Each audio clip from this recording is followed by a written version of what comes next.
MLA Vinod Mishra ఆదివాసీ గిరిజన సంఘం వర్ధిల్లాలి. ఆదివాసీ గిరిజన సంఘం వర్ధిల్లాలి.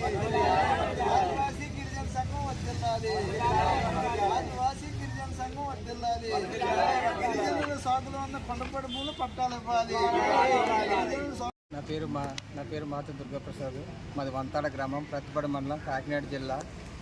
ఇక్కడ మాకు సుమారు ఒక 25 సంవత్సరాల నుంచి రిజర్వ్ ఫారెస్ట్లో కొండపూలు సాగు చేసుకొని మేము పట్టాల కోసం ఎన్నో అంతకుముందు గవర్నమెంట్ చాలా గవర్నమెంట్లకు అడిగాం, కానీ ఎవరు కూడా మాకు సహకరించలేదు.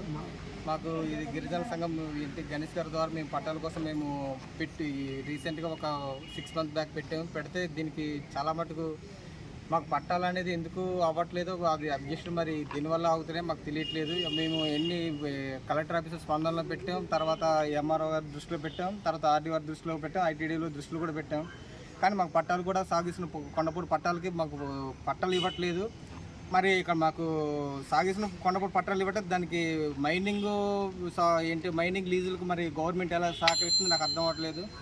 అలాగే మైనింగ్ అక్కడ టన్నులు హెక్టార్లు సాగు మైనింగ్ పట్టుకుపోతున్న మట్టి, కానీ మాకు కొండపూలు చూసుకున్న పట్టాలకు మాత్రం ఇవ్వట్లేదు. మైనింగ్ కూడా ఎలాగ లీజు ఎలాగిస్తుందో గవర్నమెంట్ అనేది అదే అర్థం అవ్వట్లేదు. కానీ అక్కడ 69 మంది రైతులు సాగు చేసిన కొండపూలకు పట్టాలు మాత్రం అడిగినా సరే ఎవరు కూడా స్పందించట్లేదు. మాకు ఇలాగ ఎంఆర్ఓ ఈరోజు మేము ఎంఆర్ఓ దృష్టిలో పెట్టాము, తర్వాత ఇక్కడ దండ కూడా చేయడానికి వచ్చాం. అలాగే మాకు పట్టాలు కూడా ఎంఆర్ఓ గారు దృష్టిలో పెట్టాం కాబట్టి ఎంఆర్ఓ కూడా మాకు సహకరించాలని కోరుతున్నాం. నా పేరు కుశిరెడ్డి గణేశ్వరరావు, సిపిఎంఎల్ వినోద్ మిశ్రా ఆర్గనైజింగ్ కమిటీ కార్యదర్శిని. ప్రధానంగా ఈరోజు ప్రతిపాడు మండల తహసీల్దార్ కార్యాలయం వద్ద ధర్నా కార్యక్రమం గిరిజనులతో నిర్వహించడం జరుగుతూ ఉంది. ప్రధానంగా వంతాడ గ్రామం అనేటువంటిది పోకవరం పంచాయతీ చివరిలో ఉంది. అది ఎత్తైన కొండల మీద 500 మంది జనాభా గల 150 మంది కుటుంబాల గిరిజనులు నివసిస్తూ ఉన్నారు. అక్కడ ఇంచుమించు పురాతన నుంచి ఆ గిరిజనులు అక్కడ జీవిస్తూ అక్కడ ఆ అడవి పంటల మీద ఆధారపడి జీవిస్తూ ఉన్నారు. అక్కడ ఎండిపోయిన పొలాలు ఉంటే ఈ బొగ్గుల కింద కాల్చుకునే బతుకుతూ ఉన్నారు. కానీ 40 సంవత్సరాల నుంచి వాళ్ళు కొండపొడి భూమి సాగు చేసుకుంటూ ఉన్నారు. జీడి మామిడి తోటలు వేసుకుని వాళ్ళకి పట్టాలు ఇవ్వలేదు.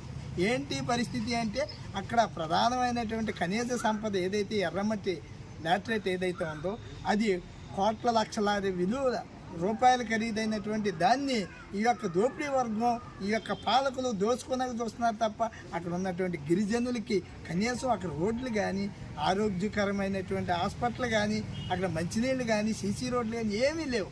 కనీసం గతంలో ఒక రోడ్డు ఒకటి గ్రాంట్ చేశారు కొండతెమ్మాపురం వరకు. ఆ రోడ్డు కూడా గ్రాంట్ చేసిన డబ్బులు బిల్లు చేసుకున్నారు తప్ప రోడ్డు ఎప్పటికీ తెరవలేదు. వాళ్ళు మైనింగ్ ఏరియాస్ రోడ్లే వెళ్దామంటే అక్కడ లారీలన్నీ కూడా చాలా ప్రమాదకరంగా వెళ్తూ ఉన్నాయి.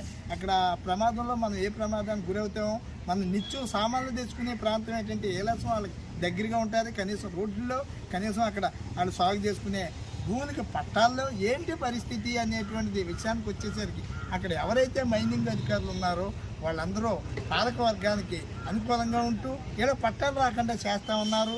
మరి దీని మీద ప్రభుత్వ అధికారులు దృష్టి పెట్టి వీళ్ళకి పట్టాలు ఇవ్వకపోతే మాత్రం ఉద్యమాన్ని తీవ్రతం చేస్తామని సిపిఎంఎల్ ఆదివాసీ గిరిజన సంఘం తరఫున నేను